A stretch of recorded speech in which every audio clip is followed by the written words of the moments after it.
La semaine dernière, je vous ai dit quelque chose qui a dérangé certaines personnes. Que le système médical traite le corps, mais pas la personne. Il ne la prépare pas. Et que cette différence, finalement, elle change tout. Elle change tout de comment est-ce qu'on vit et comment est-ce qu'on traverse l'épreuve physique, l'épreuve médicale.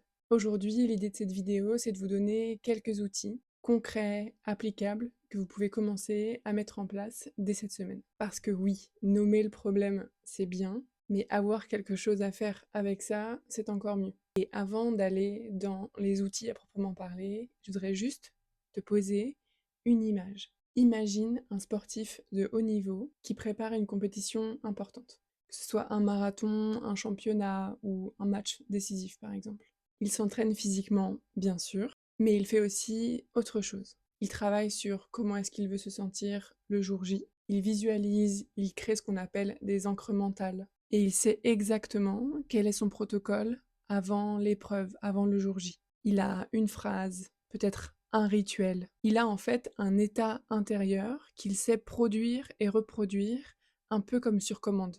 Et ça, ce n'est pas de la superstition, c'est de la performance. Et maintenant, imagine, juste visualise un autre contexte, celui d'un patient avant une opération. Il a sa liste de médicaments, il a son heure d'arrivée, il a les affaires qu'il devait apporter à l'hôpital.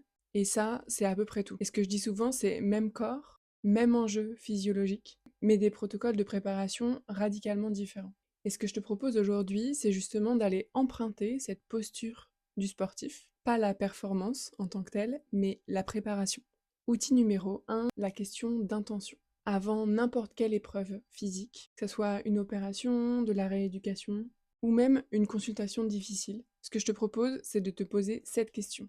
Comment est-ce que je veux me sentir de l'autre côté? Pas est-ce que ça va bien se passer, pas j'espère que ça va aller, mais comment moi je veux me sentir de l'autre côté, quand ça sera passé, quand ça sera derrière moi. La nuance, elle est immense, parce que la première version, elle te met vraiment dans une posture d'attente. La deuxième, par contre, elle te met dans une posture de création, de créateur de ton expérience. Et ça peut même être quelque chose que tu prends le temps de faire aujourd'hui pendant cette vidéo, si vraiment l'opération approche. Tu peux prendre quelques minutes, mettre en pause la vidéo 30 secondes, et prendre le temps vraiment de revenir à toi. Donc quelques minutes, par exemple, les yeux fermés. Imaginez que tu es de l'autre côté de l'épreuve que tu as à vivre. Et qu'est-ce que tu ressens là? Dans ton corps, dans ton esprit?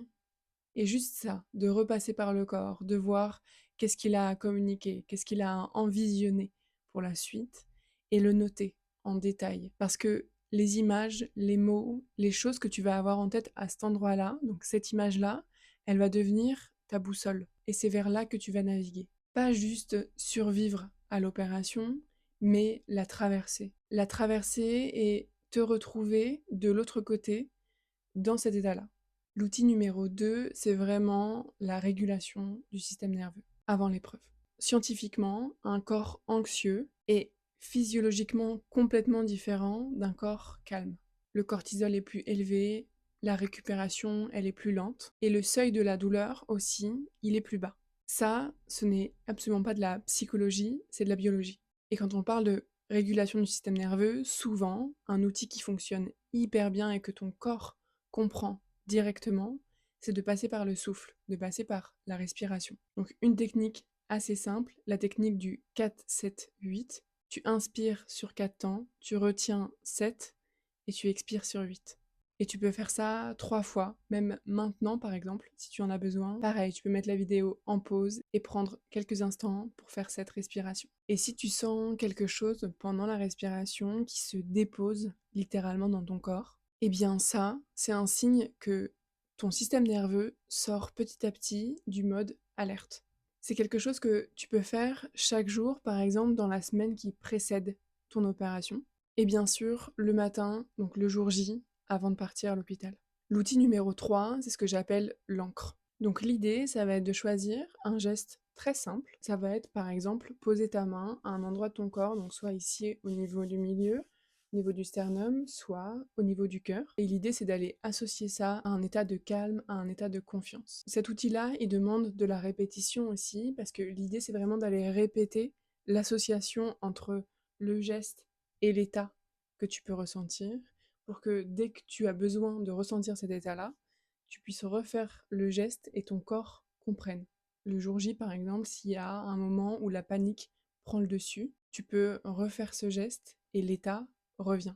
Ça, c'est ce que les sportifs appellent une ancre, mais sache qu'on peut tous en avoir une aussi. Ces 3 outils, donc la question d'intention, la régulation du système nerveux et l'encre, c'est le début d'une préparation qui change vraiment quelque chose. Ce ne sont pas des gadgets, ce sont les bases de ce que j'utilise avec chaque personne que j'accompagne pour préparer son opération. Si tu as envie d'aller plus loin sur ce sujet-là, ou si tu as une opération devant toi et que tu veux vraiment te sentir préparé pour cette épreuve, je te mets un lien dans la description de cette vidéo, et si cette vidéo a résonné, et si ce n'est pas encore déjà fait, tu peux t'abonner à cette chaîne, liker cette vidéo, parce que la semaine prochaine, je compte bien parler de quelque chose de plus personnel et de revenir sur un moment où mon corps m'a dit quelque chose et que j'ai mis du temps à entendre, du temps à comprendre. Je te dis à très vite